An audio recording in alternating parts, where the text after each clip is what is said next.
इस श्रृंखला में हम इतिहास के प्रश्नों का अभ्यास करेंगे। इस श्रृंखला का यह प्रथम वीडियो है।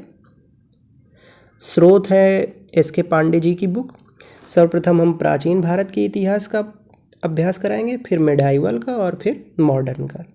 तो आइए हम अपना प्रथम प्रश्न सॉल्व करते हैं। प्रागैतिहास का अर्थ है, देखिए प्रागैतिहास वह इतिहास है जिसमें पुरातात्विक साक्ष्य प्राप्त होते हैं परंतु साहित्यिक साक्ष्य प्राप्त नहीं होते। पुरातात्विक साक्ष्यों का मतलब होता है जैसे मृदभांड हैं, मृत्पत्रिकाएँ हैं या सिक्के हैं, जीवाश्म हैं, इनके आधार पर जो इतिहास लिखा जाता है उसे प्रागैतिहासिक, ठीक है। तो इसका विकल्प नंबर डी सही हो जाएगा। साथ ही हम ये भी समझ लेते हैं कि आद्य इतिहास क्या होता है। आद्य इतिहास वह इतिहास होता है जिसमें पुरातात्विक और साहित्यिक दोनों प्रकार के साक्ष्य उपलब्ध होते हैं, परंतु साहित्यिक साक्ष्य जो होते हैं उन्हें पढ़ा नहीं जा सकता, ठीक है। जैसे कि उदाहरण के लिए हड़प्पा सभ्यता जो है, वहाँ पे जो बाउस्टोफिडन लिपि पाई गई थी उसे पढ़ा नहीं जा सका अभी तक, तो उसे हम आद्य इतिहास के अंतर्गत रखते हैं, ठीक। नेक्स्ट क्वेश्चन पे, मानव को आग की जानकारी हुई। देखिए मानव को जो है आग की जानकारी तो निम्न पुरापाषाण काल में प्राप्त हो गई थी, लेकिन मानव ने आग का नियमित प्रयोग करना जो प्रारंभ किया वो मध्य पाषाण काल से प्रारंभ किया। तो दूसरे का हमारा विकल्प ए सही हो जाएगा। अगले क्वेश्चन पे आ जाते हैं। पेबुल उपकरण संबंधित है। देखिए जो पेबुल उपकरण हैं इनके बारे में हम आपको बताते हैं। जैसे ये नदी है, ठीक है। अब नदी में इस तरीके का कोई पत्थर जो है बहकर आ रहा है, अब वो आपस में घर्षण, सन्नि घर्षण और नदी की तली से रगड़ कर गोल हो जाएगा, ठीक है। इसे ही हम पेबुल कहते हैं और इसे गोलाश्म भी कहा जाता है, ठीक है। अब देखिए पेबुल जो है, इधर देखिए, जैसे ये पेबुल है, अब जब इसको तोड़ा जाएगा तो देखिए सावधानी से समझिएगा, ठीक है।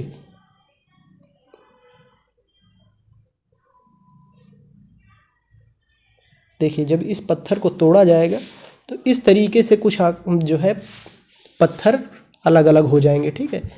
अब ये जो किनारे वाले पत्थर हैं इनको बोलते हैं कोर, और ये जो मध्य में भाग निकला है उसको बोलते हैं फलक, फलक या सल्क भी बोलते हैं, ठीक है।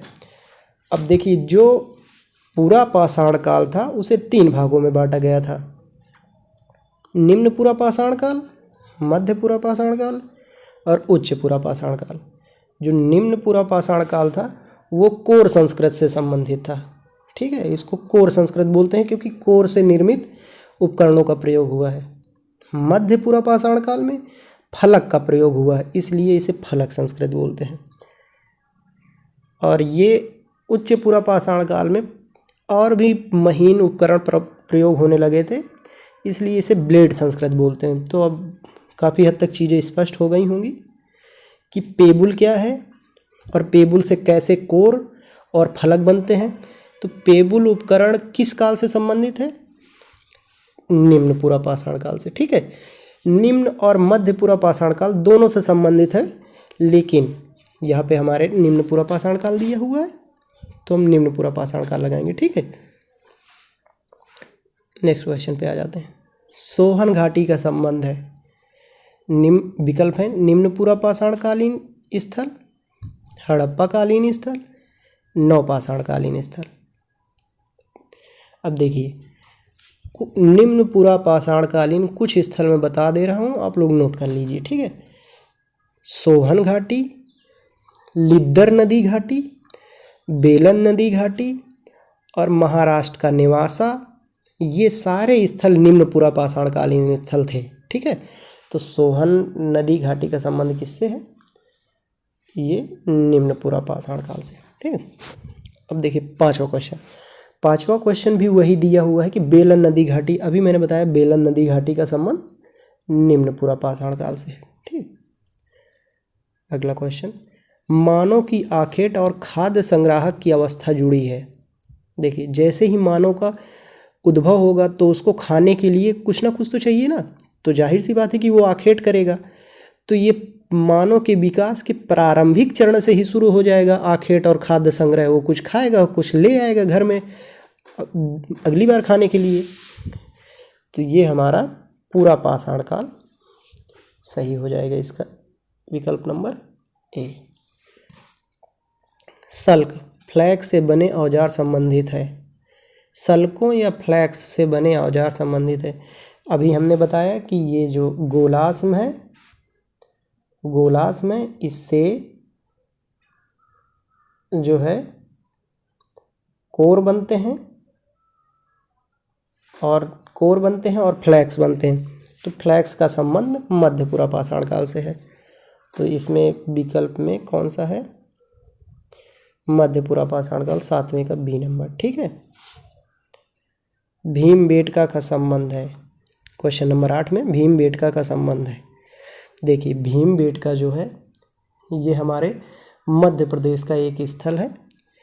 यहाँ पर हमारे जो है मध्य पाषाण काल और नवपाषाण काल और इसके बाद की भी कुछ जो है चित्रकलाएं प्राप्त होती हैं, रैखिक चित्रकलाएं। ठीक है, भित्ति चित्रण, शिला चित्रण। ठीक, तो ये हो गया विकल्प नंबर 8वें का सी नंबर। देखिए मैं बता दूं आपको, 1958 में वी.एस. वकड़कर महोदय ने इनकी खोज की थी। ठीक,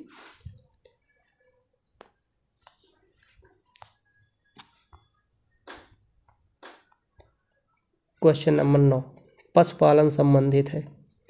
देखिए पशुपालन का जो संबंध है वो मध्य पाषाण काल से है।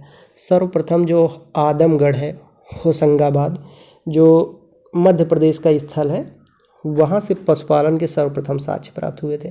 तो पशुपालन के सर्वप्रथम साक्ष्य कहाँ से प्राप्त हुए थे? मध्य प्रदेश के आदमगढ़ होशंगाबाद स्थान से। आदमगढ़ होशंगाबाद में भी चित्रकला के अवशेष या भित्ति चित्रण के अवशेष, गुहा चित्रण के अवशेष प्राप्त होते हैं। ठीक है, तो ये हो गया मध्य पाषाण काल। ठीक है। नेक्स्ट क्वेश्चन, भारत के 2 सबसे पुराने ज्ञात मध्य पाषाण कालीन स्थल है। भारत के 2 सबसे, देखिए विकल्प नंबर ए सरायनहर और मैदहा, विकल्प नंबर बी दैमाबाद और मैदहा, विकल्प नंबर सी कोल्डी हवा और सरायनहर। उपरोक्त में से कोई नहीं। यहाँ पर पूछा गया है मध्य पाषाण कालीन स्थल। देखिए सरायनहर, मैदहा और दमदमा, जो चीज़ें समझ में नहीं आ रही या जो चीज़ें आपको ज्ञात नहीं हैं या अतिरिक्त डाटा है, उसको आप अपनी नोट्स पर नोट करते जाइएगा। ठीक है। सरायनहर, मैदहा और दमदमा, ये 3 स्थान हमारे उत्तर प्रदेश के प्रतापगढ़ जिले से मिले हैं, जो मध्य पाषाण कालीन स्थल हैं। ठीक है, तो कौन कौन से 3 स्थल? सरायनहर, मैदहा और दमदमा कहाँ से मिले हैं? उत्तर प्रदेश के प्रतापगढ़ से। तो ये तो मध्य पाषाण कालीन स्थल हैं। अब बी नंबर को देखते हैं हम। ठीक, दैमाबाद। देखिए दैमाबाद जो है ये ताम्र का पाषाण कालीन बस्ती है और ये महाराष्ट्र के अहमदनगर जिले के पास का है।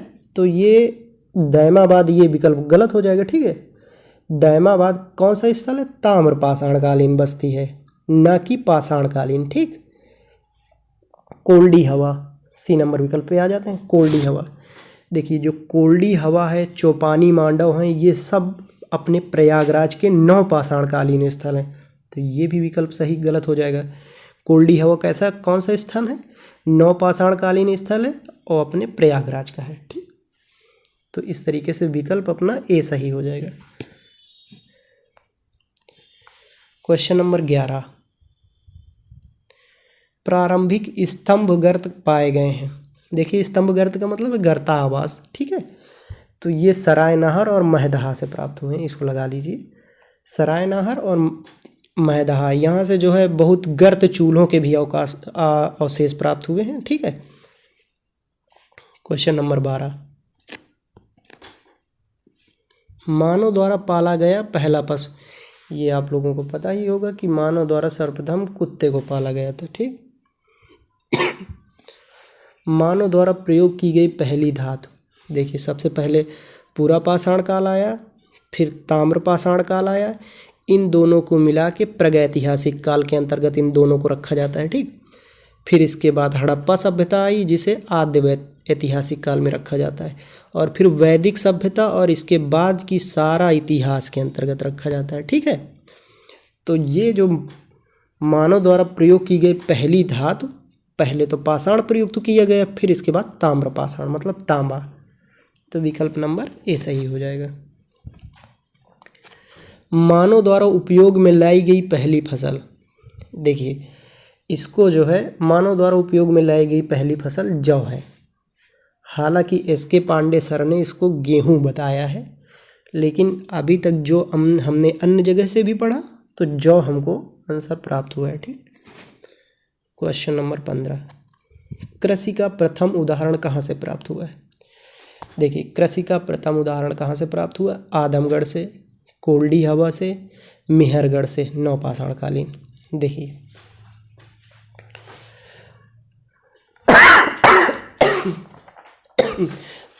सॉरी,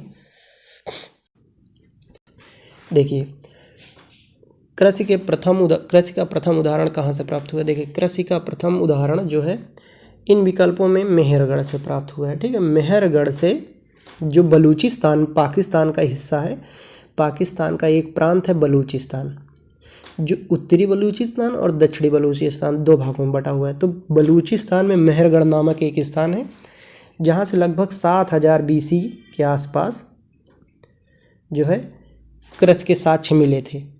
लेकिन अब वर्तमान में नई खोजों के अनुसार उत्तर प्रदेश का एक जिला है संत कबीर नगर, वहाँ के लहुरा देव से लगभग 8000 ईसा पूर्व के चावल के अवशेष प्राप्त हुए हैं, चावल के साक्ष्य प्राप्त हुए हैं, ठीक है। तो अब जब नया क्वेश्चन आए या विकल्प में लहुरा देव हो तो हम लहुरा देव को लगाएंगे, ठीक। अगला क्वेश्चन, कोल्डी हवा का संबंध है। देखिए कोल्डी हवा के बारे में मैंने बताया कि कोल्डी हवा जो है हमारे उत्तर प्रदेश का प्रयागराज जिले पर, जो जिले के आसपास ये स्थल स्थित है। यहाँ से सबसे प्राचीन चावल के अवशेष प्राप्त हुए थे, जो लगभग 7000 BC के आसपास के थे। लेकिन बाद में लहुरा देव की खोज हुई और वहाँ पे 8000 से 9000 BC के आसपास के जो है चावल के साक्ष्य प्राप्त हुए हैं, ठीक। अगला क्वेश्चन, तो इसका समझ में आया, कोल्डी हवा का संबंध किससे है, चावल के प्राचीनतम साक्ष्य से। कोल्डी हवा कैसा स्थान है, नवपाषाण कालीन स्थान, ठीक। बुर्ज होम संबंधित है। देखिए बुर्ज होम, ये बुर्ज होम के बारे में बता दें तो पहले तो ये जम्मू कश्मीर में स्थित है और ये नवपाषाण कालीन बस्ती है, ठीक। यहाँ से गर्त आवास के साक्ष्य भी प्राप्त हुए हैं, ठीक। तो इसमें से विकल्प अपना पढ़ लेते हैं, ठीक है। मध्य पाषाण कालीन स्थल, निम्न पूर्व पाषाण कालीन स्थल, नवपाषाण कालीन स्थल। तो इसका विकल्प कौन सा सही हो जाएगा, बी नंबर। बुर्ज होम की एक और विशेषता है कि यहाँ मानव के साथ एक कुत्ते को दफनाया गया है, ठीक। क्वेश्चन नंबर 18 है, पूर्वी भारत का प्रमुख नवपाषाण कालीन स्थल है। देखिए पूर्वी भारत का नवपाषाण कालीन प्रमुख स्थल है। तो देखिए जब तक हमको सभी स्थलों की अच्छे से जानकारी नहीं होगी तब तक बता पाना बड़ा कठिन है। सबसे पहले हम विकल्प नंबर ए, चिरांद के बारे में बता दूं कि ये बिहार में स्थित है, ठीक। और जोरवे, देखिए ये जोरवे आहार, मालवा, कायथा, ये सभी संस्कृतियां ताम्रपाषाण कालीन हैं, ठीक है। तो जोरवे संस्कृत जो है ये महाराष्ट्र का स्थल है, जो पुणे के आसपास, ठीक है। गोदावरी प्रवरा नदी के तट पर जो है ये जोरवे संस्कृत का विकास हुआ था, तो इसको हम मान के चलते हैं कि महाराष्ट्र, ठीक है। और आदमगढ़ होशंगाबाद मध्य प्रदेश का स्थान है, तो ये मध्य प्रदेश। देखिए ये हो गया हमारा महाराष्ट्र, इसके आसपास ये मध्य प्रदेश और ये बिहार है हमारा, ठीक है। तो इस प्रकार देखा जाए, ये है बिहार मान के चलिए। तो इस प्रकार देखा जाए तो सबसे पूर्वी स्थल जो हमारा बिहार चिरांद हो जाएगा। तो विकल्प नंबर चिरांद सही हो जाएगा, ए नंबर। कुंभकारी प्रारंभ हुई। देखिए कुंभकारी का मतलब है कुम्हार, कुम्हार मतलब जो मृद भांड बनाते हैं। तो मृद भांडों के बारे में हमने पहले ही बताया है कि मृद भांड जो है मध्य पाषाणकालीन, हेलो, हाँ, तो कुम्हारकारी जो है वो नवपाषाण काल से प्रारंभ हुई। देखिए ये नवपाषाण काल में कुछ चीज़ें हुई, जैसे कि स्थायी बस्तियां बसना शुरू हो गए लोग, और जो है स्थायी बस्तियां, और खेती करना प्रारंभ कर दिया। चाक के पहिए का आविष्कार हुआ जिससे मृदभांड बनाए जाने लगे। तो ये सारी क्रांतियां हुई, इसी वजह से इसे हम नवपाषाण काल को प्रथम नगरीय क्रांति भी कहते हैं। ठीक, तो इसका विकल्प सी हो जाएगा 9वें का। ताम्रवती के नाम से जानी जाती है। देखिए ताम्रपाषाण काल में कुछ संस्कृतियां हैं, जैसे आहार संस्कृति जो कि राजस्थान में मिली, मालवा और कायथा संस्कृति ये दोनों संस्कृतियां मध्य प्रदेश की हैं, जोरवे संस्कृति जो कि महाराष्ट्र की है। ठीक है, अब ये आहार संस्कृति जो कि राजस्थान में पाई गई है, इसमें 3 स्थल हैं। जो चीज़ें जानकारी में नहीं है आपको वो मैं बोल रहा हूँ, तो आप लोग उसको पॉज करके लिख लिया करिएगा। ठीक है, आहार संस्कृति में जो राजस्थान में पाई गई है, आहार संस्कृति में आहार, गिलुंड, बालाथल 3 मुख्य स्थान हैं। ठीक है, इस आहार नामक स्थान से तांबा के धातु कर्म की भट्टियां, इस तरीके के अवशेष मिले हैं। ठीक है, साक्ष्य मिले हैं, इस वजह से आहार संस्कृति को ही ताम्रवती के नाम से जाना जाता है। ठीक, मुझे लगता है आपको समझ में आ गया होगा।